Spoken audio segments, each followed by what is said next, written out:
Welcome to my lecture on how to compare fractions from the point of view of trying to find out which one is the biggest and which is the smallest. Today we're going to focus on fractions which have the same numerator but different denominators. Tomorrow we will look at the other way around. And before I continue, if you're not already a subscriber, consider pressing subscribe down there so that you can be part of my daily walk with your maths as I upload videos every single day. Right, students, let's begin. So you can see we have two shapes, identical in size, and we have this one divided into two parts and that one into three. And we have one part colored in on each of them. So we can write those as fractions. We can write the first one as a half, one part colored in of two parts. One part of two. So that's a half. Now the other one will be written as one part colored in of three parts. One part of three parts. Right. So because they're both exactly the same size, it's like comparing two pizzas exactly the same size. This one is cut into two pieces and this one is cut into three. So we can see if we were to share this pizza, we would be better off if we had a half. It's a bigger piece than a third. Now, how do we know that if we haven't got pictures to look at?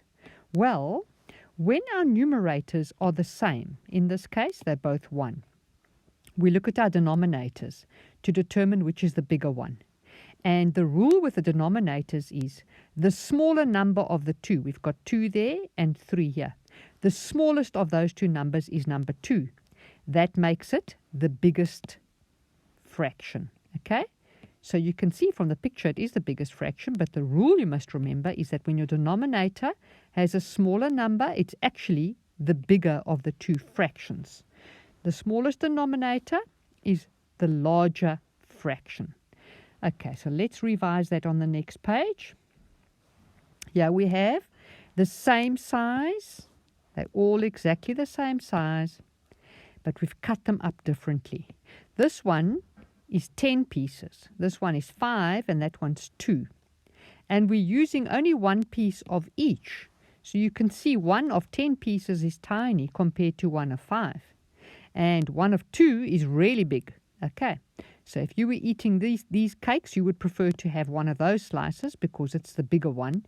So let's go and write them down. The first one will be written as 1 of 10.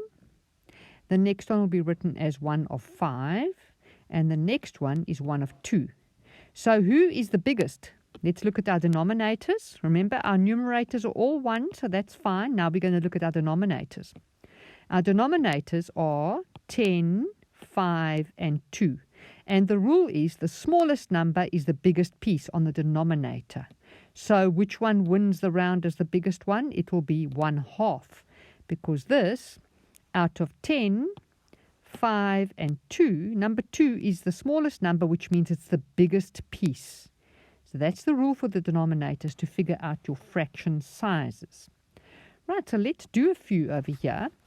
We have a half, a quarter, a third, and a sixth.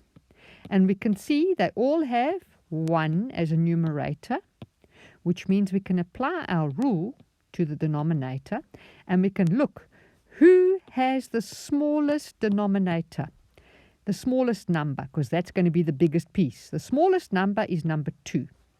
And who has the highest number? The highest number is number 6. So number 6 is actually the tiniest slice. And the half is the biggest slice. Okay, so this 1/6 is the smallest slice and the half is the biggest slice, because our rule says the smaller the number in the denominator, the bigger the fraction. So let's put them into order. We're going to go from small to big. So that means this is the highest number, which means it's the smallest slice. That's going to be the smallest one. What's our next one going to be? This is our next highest number. So that's going to be our next smallest slice. Then we're going to go on to 1/3. And then the biggest slice of all is 1/2.